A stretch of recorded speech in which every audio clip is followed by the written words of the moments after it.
Locked On Texas Tech, your daily podcast on the Texas Tech Red Raiders. Part of the Locked On Podcast Network, your team every day. We're going to start this thing off right. Raider!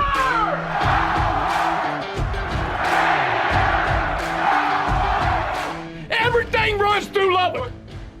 Great to be with you again on Locked On Texas Tech on the Locked On Podcast Network. And thanks, as always, to those making us their first listen on YouTube or anywhere you get podcasts. With the only Chris Level, I'm Casey Cowan. Chris, back in the 806 after a road win. You exercise a few road demons, courtesy of a 39-14 victory over the Baylor Bears in Waco. And as we will run down here with you today before we get into the week tomorrow, digesting some of the game and what seems like to me, Chris, just a lot of boxes checked as it relates to either like a keys to victory list we kick out, a wish list you might have had as a fan of what it would take to win. Not many of those went unchecked as you really got busy as a team in just about all phases to do what you did and getting a road and conference win. Was a good day for the Guns Up gang, for sure, man. Team win in total. I thought this was a big boy game. This was a trench work game. I just thought that you know, you got worked up front on both sides last year, and I think when these two teams matched up and you turned it over, you just kind of you battled, but then they just kind of pulled away. And I think that even Tim DeRuyter even said it last week. I think our will was broken, and that's what bothered me the most. I think he said, but in Waco, man, I just thought you punched them in the mouth repeatedly up front, and you won those matchups handedly. And I thought it carried you. And I think we can get into how efficient Barron was again, because I thought he was. I thought it was really fun to watch. You could tell he's not quite right yet still. However, just super efficient. Had the one mistake. Taj has a mistake, but I think we will glow about him as well. And Miles Price with 10 catches. Baylor beating Baylor. Love that. I see you, Mr. Cup. You want to win, throw it to the tight end, as they say. Then we have all these guys on the defense: Linton, Duda, Esters, Cole, Jalen, and Tony. Rabbit was back, flying around the field. But it was just your groups up front. You know, you ran it like for the most part when you wanted to a lot, and they did not. The end. Okay, great to be with you, Chris, and hope you'll join us for the next episode. What more needs to be said? We settle it right there, and you're exactly right. And that came out of the gates immediately, and that was on my wish list, particularly in a road environment. But, hey, do it every week if you want to see me tickled pink. I really think out of the gates on the road, you deliberately, methodically kind of grind your way down the field. And I'm not against a big hitter. If you can do it, sure, that'll zap the life out of a stadium too. But also, Chris, as you begin to kind of bend the opposition to your will, immediately drive number one as Taj Brooks is pounding. And I don't know what the number was exactly, but it seemed like, I don't know, you were going for 7 or 8 a carry right there in the first quarter. I mean, that zaps a lot of life out of not only the crowd, obviously, but the opposing sideline. And you got to credit those big boys up front, Stephen Hamby's group, and obviously the ball carriers as well. But, you know, credit the plan to come out and try to do that, because it was a sight for sore eyes. It's not something I think I've seen all that often as a Tech fan over recent years or decades, but you did it Saturday. Yeah, you know, and I think you're still dealing with a quarterback that's not, you know, just all the way back yet. I think you could see he lacked some arm strength at times with some of the throws, and I don't know how much work he got last week, which was none the week before. And so I think that, you know, you're kind of doing it out of necessity, but also because it's working and it's been fun to watch. And I think what's fun is, you know, the back shoulder throw to Koy Aiken, it's really just set up by the run game. I think that the second touchdown by Baylor Cup was a play action that was all set up by the run game. So you're kind of running to set up to throw it, which for the last, 20 plus years, you've really threw it to set up the run. It's kind of like, I think you largely been your mentality around here. Not sometimes throw it to set up the throw. We've had some of those, right, as well. Making my point. Yes, Run that's game. right. Yeah, what you said. Yes, I think you said it better than I did. Yes, but this is what's working, and this is like you're playing to your strengths. And I don't know. Kansas State may be one of those that I would be worried about. Like, can you still do this? They are extremely fundamental and all that, and we'll talk about that as we go along all week. But right now, it's working. But I just thought. It's like you just flipped the script on Baylor. It's like these were the exact same game played by the road teams in back-to-back years. I mean, it's just eerily similar to the way that each home team just got a bloodied mouth and that never really recovered and almost kind of limped out of the stadium. Tech was able to recover last year and kind of survive it and be better for it and all that. I don't know what happens with Baylor here because their big comeback against Central Florida looks even worse now on paper in that, they go to Lawrence and just Central Florida, like the rest of the newbies in this league, are just having a hard time adjusting to what a Power 5 league looks like. Well, it's always going to be a welcome to the Big 12 moment when you go strap it on in Lawrence, Kansas. We've all known that over the years. So don't worry about it, Central Florida. That's nothing atypical to get housed by the Jayhawks. Woo! Okay, that's for a different show. Chris, you see Tahj Brooks' name there on the screen. We're kind of alluding to all the pieces that kind of add up to the night that he has, but obviously his individual work was a lot of fun to watch as well. And I'm just rubbing my eyes this morning thinking, am I really seeing the number 31 beside a Texas Tech running back's name? That was something to see. I don't know that it's got to be that every week, but I imagine Tahj had a lot of fun carrying that load because, as I suggested on Friday, it was Tahj time around the clock. Yeah. Career high in carries, I think, obviously. I think you're right. I think you can't.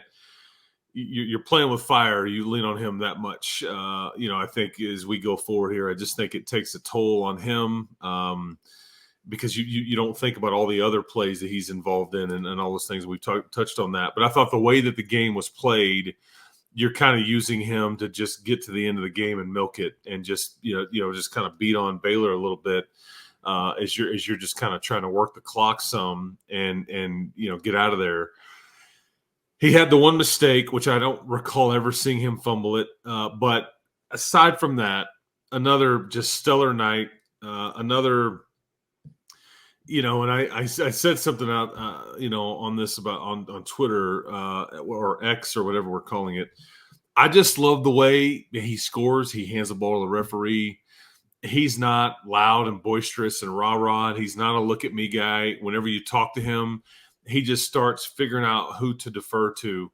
My O-line, my tight end, my quarterback got me in a good play. And it's just he's a pleasure to be around because he's so well-liked and respected, and his play just does the talking for him. That's just kind of who he is. He's a great human, and it's fun to kind of watch him really kind of put this thing on his back to a certain extent and give you an identity, because I think that we could sit here and talk about how you're a running team till you're blue in the face.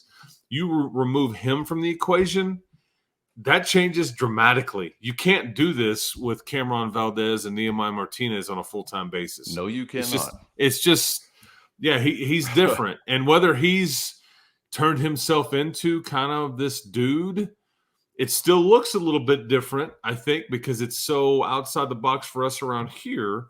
But it's as close to that as I think we have and that we've seen, and I'm here for it. I don't know how long it can last. I think there's some teams that are going to go, no, like we'll put 8 in the box. We're going to find out how healthy your quarterback's arm is, or we're going to find out if you can beat us repeatedly throwing it, because Tech has not shown the ability to kind of methodically throw it short, long, medium, all that stuff. Yeah, you're hitting teams, but it's really this run game that's setting a lot of those throws up right now. But Tahj deserves a lot of credit, as do those guys up front. Yeah, no question. Great night for him. A lot of fun to watch. And, at the same time, it was great but I didn't see him show a Rolex to the visiting student section after the game. So really, how good was it? I don't know if it was all that great. Some things to work on moving forward. Chris, the trench work, we're touching on the offensive line's effort a lot in this ground game conversation, but love to see that as they were being fed and taking advantage of it moving forward in the ground game. But also, I think you called it on the immediate post-game video we shared there on X at Locked On Tech, or also here on YouTube. If you're subscribed, you probably saw Chris there after the game in the bowels of McLean Stadium. And you talked about a coming out party for Steve Linton and some of his compatriots. I mean, it was fun to see a guy flash and you kind of sit up, or at least I did. I'm like, all right, who's number 11? Because you can't ignore the guy. And so we're talking Ledette, we're talking Linton, we're talking a host of guys. Esters. We're talking guys that really did for the first time kind of take advantage of some of what we, I guess, involved in our offseason conversation about, man, they're flashing here or there from a practice standpoint, but coming out party, I think, is an apt descriptor for what we finally saw. You just collectively got after them, and they really, I mean, I had not seen a team in a while just go, you know what, we're just going to quit trying to run it. I mean, like, we give, and that's kind of what happened. But even with all the pass attempts, I mean, 11 tackles for a loss, you sacked Blake Shapen 6 times. I mean, Linton around the edge, Cole was involved, Duda Banks, which was this absence for the last couple of 3 weeks that you kind of like, I don't know how big of a deal that was. Well, the way he played against Baylor, if he plays with that kind of effort, I mean, gosh, like who made him mad? And then I thought Charles Esters, and this is what's fun about following a team closely. If you're really invested, look, it sucks when you lose. It's fun when you win. But when you really follow it closely, it's fun to kind of look at the next wave. And I feel like we keep this next wave is growing. We've got all these freshmen, but now you see these guys, they're like these red shirts or these sophomores that you could just tell when the Bradfords and the Hutchings and some of these older guys, when they depart, here's who you're handing the keys to this defense to. And you're kind of seeing it up close right now because they had as much of an effect on the game as anybody. And I thought it was just fun because heck, I don't want to say you got better when the starters came out, but you did not drop at all. And they played angry, and it was kind of fun. Yeah, and some of these guys have been in and out from an availability standpoint, health-wise or whatever. And so, yeah, whenever you see some of them flash and you're thinking, all right, okay, there's the example of what can be done when the dude is feeling good or available at all. And it does make you feel a little bit differently about what you were maybe missing out on in some previous weeks. We don't know what we don't know, but we know now that these guys can make some plays. So hoping for good luck, of course, from a health standpoint, and for that to continue on. And as we're sitting here talking about some of those who are kind of emerging from the back line, I guess you could say, or the back burner, second string rotation options. How about a guy that just a couple of months ago, I don't even know if he was, really enthralled within that, backup, third string, rotational. But, yeah, fourth down, who's making a play? Ben Roberts, leading tackler once again. And he's just now a grizzled vet. I mean, I'm already forgetting what he was doing a month ago. Chris, it's amazing to see. And, man, it really gets you excited about what the future could hold for a guy like him. And forget far off. How about this season when you get healthier? Because Josiah Pierre was back in the mix. That was great to see. And we're thinking about a Jacob Rodriguez return on the horizon. Golly, but it all starts with a guy like Ben Roberts really showing up and taking advantage of his opportunity. Could be back soon for Jacob Rodriguez, but you are, there's more, and like Mike Dingle, I think it's you could tell that they've committed. Okay, like he's going to play some now. He's too fast, too explosive. He's in the mix. We're not just going to lean on Krishan and Kosai type guys and just leave them out there and all that. No, this is a group effort now. And Ben is just this grizzled vet. He's one of your most consistent guys. All of a sudden, it feels like overnight, he's going to be one of these dudes that look up in a couple of years and opposing coaches are going to be like, he's still there. I feel like we played against him like 8 times, but and those are fun guys to have on your team. But once you get Jacob back, it just makes you better and fresher and all those things. And maybe you can tweak and move some guys or provide depth at different spots when you've got all this depth and things like that, or it allows you to bring Jacob back, when he's really ready instead of having to push him into it maybe before he's ready. But I know he's chomping at the bit too. But yeah, it makes for a fun, kind of scenario because you've been able to maintain your level of play, even though you've been taking a few hits. But the defense was the healthy side of the ball against Baylor. It was the offense that was missing a few pieces. But it was just, it's going to be fun to watch as these guys get back and get healthy.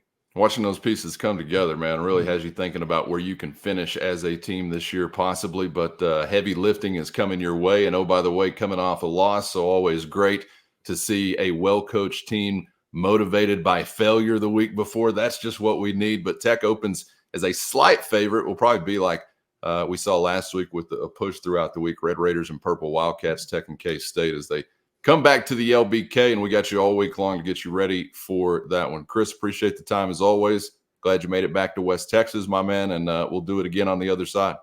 Absolutely. All week long, man. The Red Raiders back in the thick of things, so we'll see where it goes from here. But we'll talk about it all week right here on Locked On Texas Tech. That's right. Stay in the thick of things by subscribing on YouTube or wherever you get podcasts. For Chris, I'm Casey, and we'll see you for the next round on Locked On Texas Tech.